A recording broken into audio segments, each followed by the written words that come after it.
the noise of the world, a strategy floor in the courts of heaven. She steps out of a briefing room where the judge has just laid his hand over thick files of accusation and fear, and the seals glowed and locked.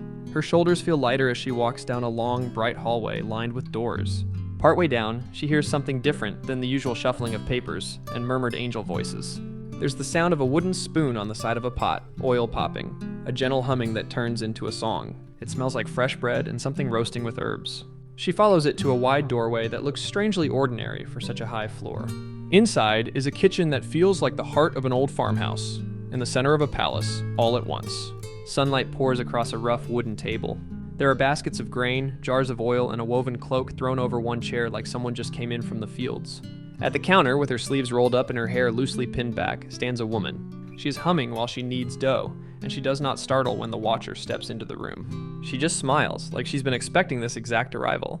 "Come, sit," the woman says, voice warm but strong. "You just came from the high court. Your shoulders are still remembering those files." She nods toward a chair at the table. The watcher sits slowly, feeling seen in a way that is both comforting and unnerving. "You know where I came from?" "Yes," the woman answers, wiping her hands on a cloth. They send many here after the first big rulings, when the judge has declared them covered, but the path ahead still looks empty and strange. They need a kitchen more than a courtroom for a moment. The watcher studies her. There is gentleness in her, but also a toughness like someone who has gleaned long hours in hot fields. "Who are you?" The woman smiles, a little wry. "Once they called me by a name that meant friendship. Once I left everything familiar and walked into a land that did not know me, following a bitter woman who thought God was finished with her. I am the one who clung when it would have been easier to go back." Understanding flickers across the watcher's face. She doesn't say the name, it's hanging in the air anyway. The woman sets a cup in front of her, simple, sturdy pottery. "Drink. You have been in a famine season? Courtrooms are important, but no one can live on legal victories alone. You need food in your belly for the next stretch." As the watcher sips, the woman leans against the counter. "You think your isolation is punishment," she says softly. "But sometimes the field has to be left alone for a season so the soil can rest." I know that silence. I walked behind workers who had better clothes, better standing, picking up scraps. I felt the eyes that said I did not belong. The watcher nods. Her own porch, her own upper room, suddenly look very much like a field edge in a corner of someone else's land. "But," the woman continues, "you have not been left on the edge to starve. You were positioned. There is a difference." She tips her head, studying the watcher. "Tell me, what has grown in you in this quiet that could not have grown in those old crowded rooms?" Images flash through the watcher's mind. Sitting with coffee watching the sky shift colors, hearing scripture like it's being read straight to her, learning to say no to things that used to own her, feeling loved without having to earn it. She doesn't even have to put it all in words. The woman sees it in her face. "There," the woman says gently. "That is why the field feels so empty and yet your heart feels full. The Redeemer walks the edges while you work. You do not always see him, but he is counting each step. He counts each step," the woman says quietly. "He notes every aching movement, every small act of kindness, every time you keep showing up in your little corner when no one is clapping for you." She moves back to the table with a loaf fresh from the oven, setting it down between them. The crust cracks softly when she tears it. "I remember the first days," she goes on. "New land, new rules. I had no promise, just a quiet conviction. Where you go, I will go. Your people will be my people. Your God, my God. I laid my future down on a road that led into uncertainty. It looked like I was shrinking my life, but heaven had already marked a field for me." She places a piece of bread into the watcher's hand. "You have done something similar," the woman says. "You laid down old ways of scrambling. You stayed when leaving would have been easy. You chose to love when you had every earthly reason to harden. That kind of vow does not go unnoticed in this house." The watcher feels the weight of that, but there's also a sting. Sometimes it feels like the cost was too high, she admits. Like something in her name became bitterness for a while. The woman nods with deep understanding. "I walked beside bitterness," she says softly. "I listened to one I loved say, 'Call me something else now. Call me empty. Call me ruined.'" She believed her story ended in famine graves. She did not see that the Redeemer had just stepped onto the stage. She leans forward, eyes steady. "Listen to me. You are not marked by the bitter name. Heaven calls you by the springtime one. The season of you being defined by what was taken is over. Now you are defined by what is being planted." Outside the window, fields stretch in every direction. Not brown and dead, but furrowed, waiting. Tiny green shoots are beginning to push through. The watcher realizes this kitchen sits on a hill that overlooks the whole landscape of her life.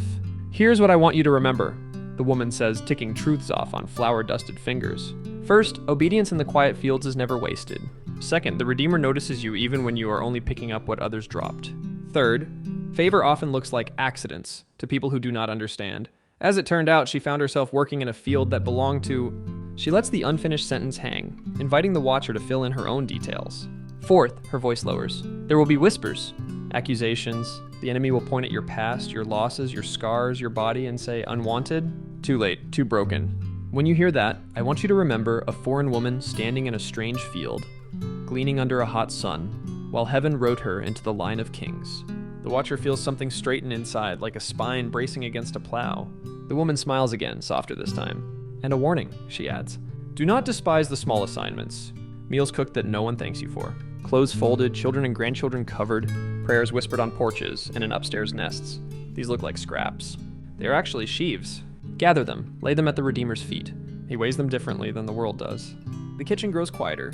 The smells of bread and herbs mingle with something like rain on dry soil. Last thing, the woman says, coming around the table and resting a hand on the watcher's shoulder. There is power in the touch, not flashy, just steady. When the bitter voice in you tries to rise and rename you, answer with the name of your season. New growth, soft ground, the one who returns with arms full, not empty. Say it out loud if you must. Agree with heaven's file on you.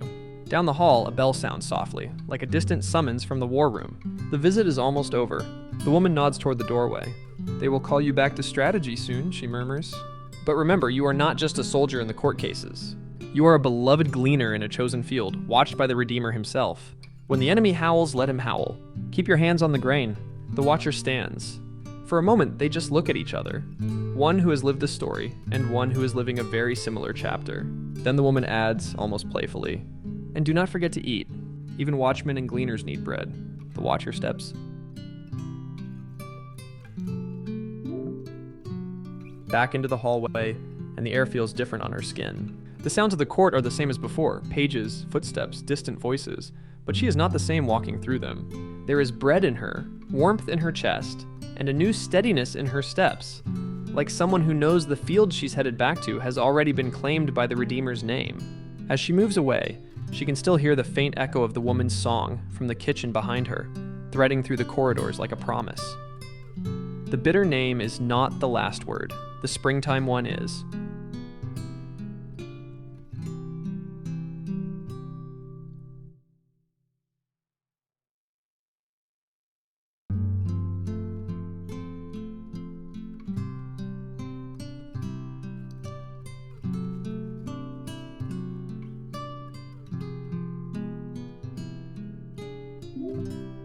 You're back on the porch. The hallway and the kitchen and the court fade, and it's just you and your chair, boards under your feet, the familiar weight of the air wrapping around you. The sky has that in-between look it gets in your valley, like it's still deciding what color it wants to be. Not storm dark, not full blue yet, just that layered living canvas you read like a dashboard. You tip your head back and let your eyes trace it. The baby storm clouds. The thin places where light is already pushing through, the way the horizon softens, like someone took a thumb and smudged the edge between heaven and earth. Thank you. You breathe. Not even sure if you're talking to the sky or the one behind it. Thank you for my name. You let the word roll around your mouth. April. Not problem file, not burden. Not bitter. April, the month where the ground stops pretending to be dead. The month where what has been buried starts making moves. The in-between space where winter is losing, and everything green is just under the surface, waiting for its cue.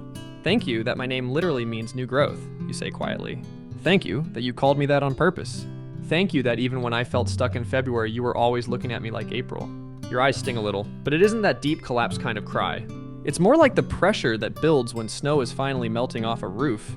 Thank you that I am not named after what they did to me, you go on. I'm not named after divorce papers that never happened, or medical charts, or police call logs, or disability codes, or too much or too late. You looked at all of that and still stamped me with spring. You think about Ruth in the kitchen, flour on her hands, and you look down at your own. These hands have made a lot of daily bread, you say. A little laugh caught in your throat. Tacos and burgers and breakfast sandwiches, yes, but also lunches packed, cruise wardrobes hunted down, birdseed poured, Ellie outfits pieced together from clearance racks. Thank you that you call that bread. Thank you that you see all of it and you do not roll your eyes. You glance toward wherever your coffee is sitting, the little ordinary sacrament of your mornings. Thank you for my daily bread, God, you say more slowly now. For disability checks that stretch further than they should. For groceries dropped in the storm by some tired driver that I got to bless with a tip. For medicine, for this porch. For this weird in-between recovery where I can't do everything, but I can do this. Sit here, watch your sky. Talk to you, You let your shoulders sink back into the chair. Thank you for the other kind of daily bread too, you add, for the words you keep handing me in the quiet. For sermons that line up with what we already talked about on this porch. For the Ruth kitchens and the war room hallways and the way you keep reminding me I'm not the bitter name.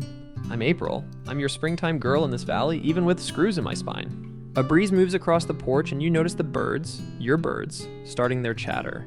Somewhere above, that little nest with its hungry mouths is still there, still being fed, still held up by your rafters. Thank you that you feed them every day, you whisper. And you feed me too. Daily. Not all at once, not a year's worth of answers, just enough for today. Enough strength to make the bathroom run. Enough money to make it to July. Enough peace to sit here and not spin. Enough presents, so I know I'm not crazy and I'm not alone. You tilt your face up one more time and say it plain, the way you talk when you're done being polite. I received the name you gave me. I agree with it. I am not empty, I am not ruined, I am not late. I am April. I am new growth on old roots. I am a Judah daughter on a porch in Tennessee with daily bread in my hands. And you are not done with me. The sky seems a little lighter now, like somebody turned the dimmer switch up a notch. A verse rises from somewhere deep, like it's been waiting for this exact morning. Give us today our daily bread, and wrapped around it like a frame. The Lord is my shepherd, I lack nothing. He makes me lie down in green pastures. He leads me beside quiet waters. He refreshes my soul. Amen.